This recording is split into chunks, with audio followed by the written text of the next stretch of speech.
Bonjour et bienvenue pour cette 432e édition de Un jour un comics, l'émission qui vous parle des dernières sorties VO. Alors vous le savez, la VO va rentrer en pause sur Original Comics dans quelques semaines, on a encore quelques semaines de nouveautés à venir bien entendu. Mais c'est le moment de revenir sur les meilleurs titres, bien entendu, toujours disponibles sur originalcomics.fr, dont on n'a pas eu le temps de vous parler, mais qui méritent toute votre attention. Aujourd'hui, je ne résiste pas au plaisir de vous parler de ça, de cette merveille. Ça s'appelle Giant Size X-Men Tribute to Wayne and Cockrum. Alors le nom est un peu compliqué.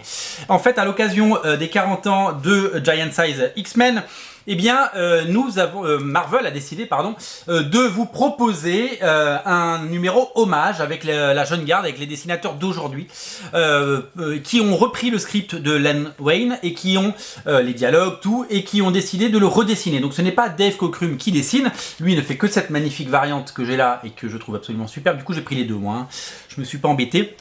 Et donc ils ont décidé de nous proposer ça. Alors déjà ça commence par cette couverture signée regardez, J.J. Jones. Voilà, magnifique. Adi Granov, excusez-moi, j'ai dit une bêtise. Adi Granov. Couverture signée Adi Granov. Et à l'intérieur, vous retrouvez le dessin original de la couverture de Cockrum. Alors, l'épisode Giant Size X-Men, c'est évidemment le début des nouveaux X-Men. Vous savez, les anciens X-Men qui ne marchaient pas, ça ne marchait pas les X-Men dans les années 60 et 70, c'était un bide. Eh bien, ont disparu et Charles Xavier va chercher une nouvelle équipe. Et c'est l'équipe qui a fait le succès des X-Men et de Chris Claremont, qui d'ailleurs, je crois, a travaillé sur les dialogues.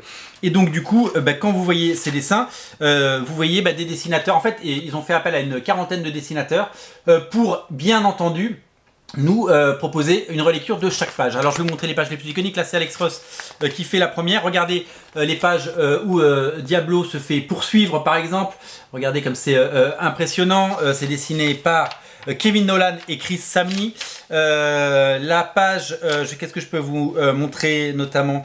Je peux vous montrer, je vais vous montrer celle-là qui est très chouette avec Ororo, avec Sunfire par exemple. Voilà, c'est quand Charles Xavier recrute l'ensemble des X-Men. Chaque dessinateur ne fait qu'une page, voilà, et à chaque fois on a droit à une relecture par des artistes au style vraiment différent. Regardez avec Épervier par exemple, et le recrutement. Regardez cette page magnifique de Mark Brooks, la photo de groupe qui est mythique par Cockrum. Eh bien elle l'est tout autant bien entendu. Donc ça continue, en fait tout l'épisode est reproposé comme ça, redessiné, sans Dave Cockrum, mais avec bien entendu ce dessinateur que vous connaissez, ces dessinateurs que vous connaissez. Je vais vous citer les noms.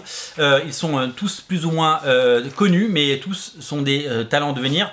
On l'a dit, Alex Ross, Kevin Nolan, Chris Samnee, Mark Kusto, Sia Hum, Stéphane Segovia, Marguerite Sauvage, Bernard Chang, Aaron Kuder, Mark Brooks, on l'a dit, Chris Anka, Phil Noto, Valerio Chitti, Lénine Francisiou, Matteo Loli, Carlos Gomez, Hervé Silva, Iban Coelho, David Baldeón, je vais pas tous les faire, Javier Garon, bien entendu, Rod Rice, Pepe Larraz est là, Jen Bertel, Mike Del Mundo, Raza, Marco Quequeto, Mike O'Throne, et voilà, tous les dessinateurs sont présents dans cet album. Alors il y a plusieurs couvertures qui sont disponibles bien entendu.